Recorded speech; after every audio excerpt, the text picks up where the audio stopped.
Ultimate Summary. Complete Course Review. Welcome to Section 7, Lecture 1. Now, there's a lot of content in this course, so I don't expect you to remember everything. That is why in this video, I will give you guys an overall review of all the material in this course. I will go section by section and cover the key points for each of them. Section 1, Introduction. In Section 1, I introduced you guys to the world of lucid dreaming. We then discussed the 4 underlying principles behind lucid dreaming, which were self-awareness, beliefs and expectations, motivation, and memory. We then went over a motivational exercise where you guys were supposed to write down your dream goals and the reasons why you wanted to achieve them. I really hope you did this exercise because knowing your motivations for learning lucid dreaming will allow you to push through hurdles and become more successful in the long run. Our next section was Section 2, the nature of sleep. In Section 2, we went over the sleep cycle and how it relates to dreaming.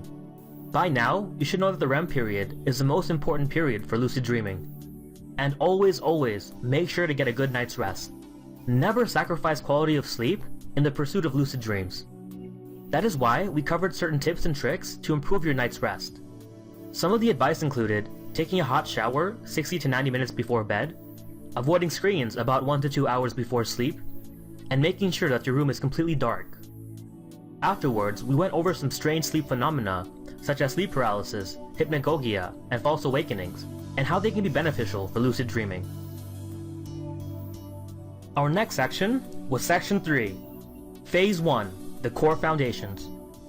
Section 3 is the most important section of them all, and in it we will discuss the core exercises that are vital for any lucid dreamer. Our first core foundational exercise was dream journaling. In that video, we went over how to properly do a dream journal, including saving a page at the end to record your dream signs. Just a reminder, a dream sign is a cue within a dream that lets you know you are dreaming. Now, if you have difficulty with remembering your dreams, we cover different methods to improve your dream recall.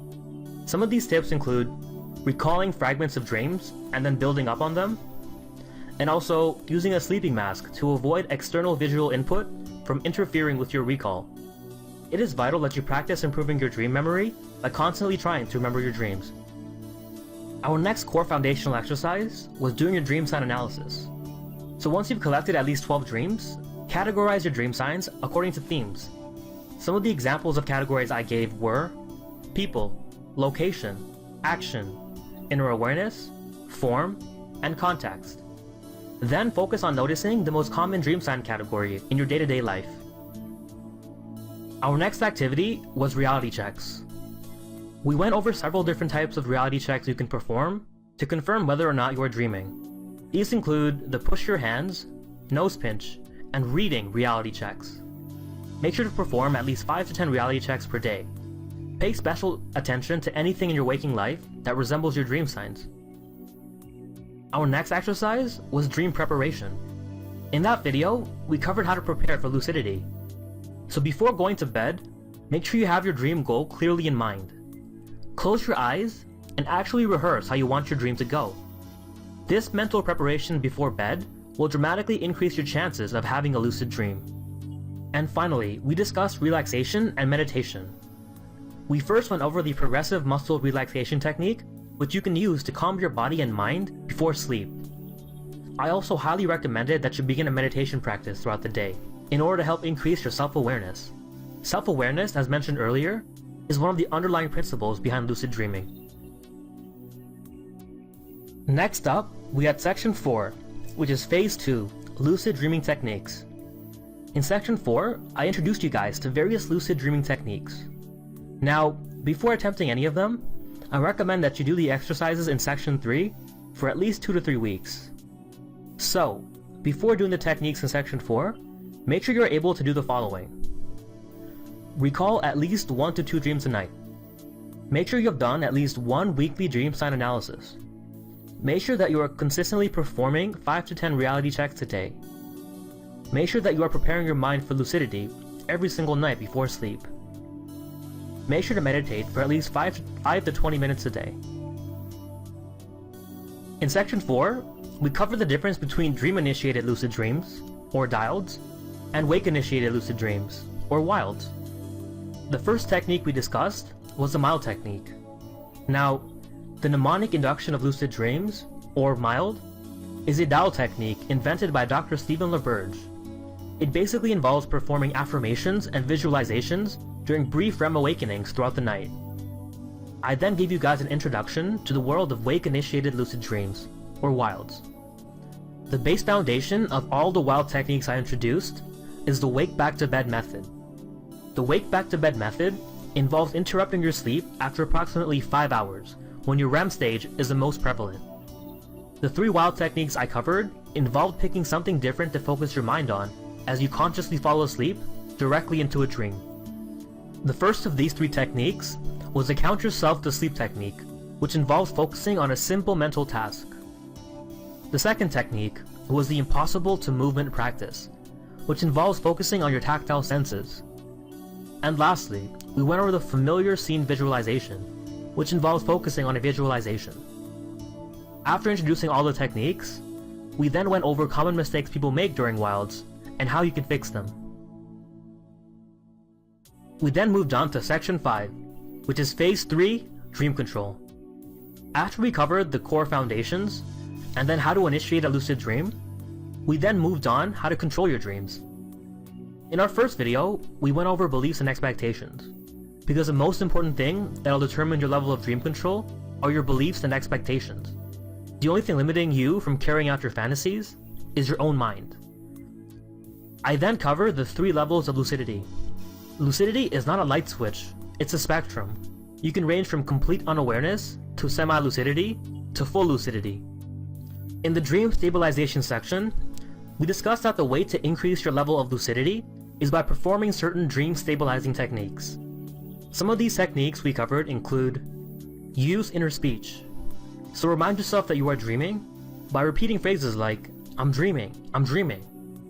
Secondly, you can try to rub your palms together slowly. This focuses your attention on your dream body. Thirdly, you can pay attention to your breathing. And lastly, you can try doing some math. For example, 2 plus 2 or 4 plus 4. This helps to engage the logical part of your mind and helps keep you focused.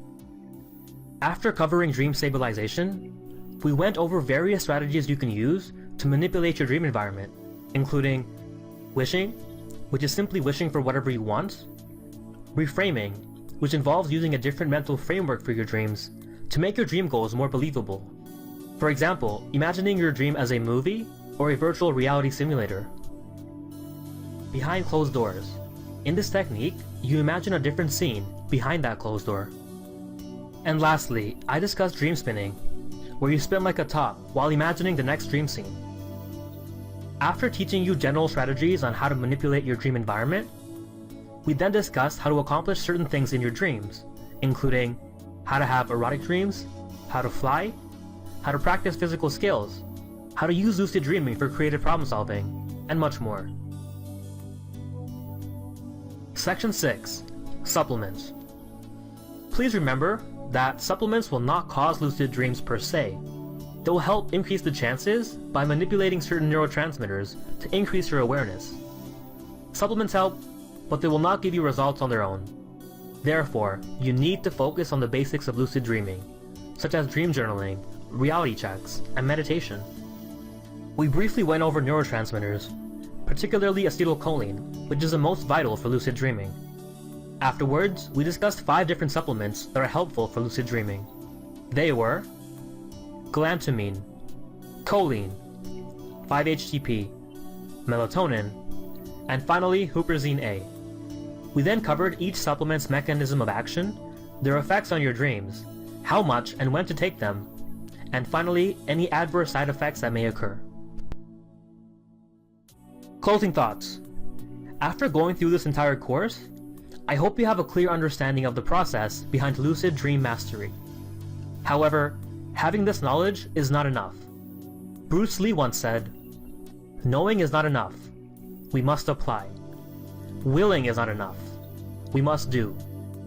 You must take action and practice if you want to excel at lucid dreaming and become a dream hacker. So to make it even easier, more simplified, and more straightforward, I have built a comprehensive workout plan to help you guys get the skill down. It is a PDF with daily and weekly action steps you need to do. You can find this PDF in Section 8, with other PDF review notes. I will also discuss this workout plan in the next video.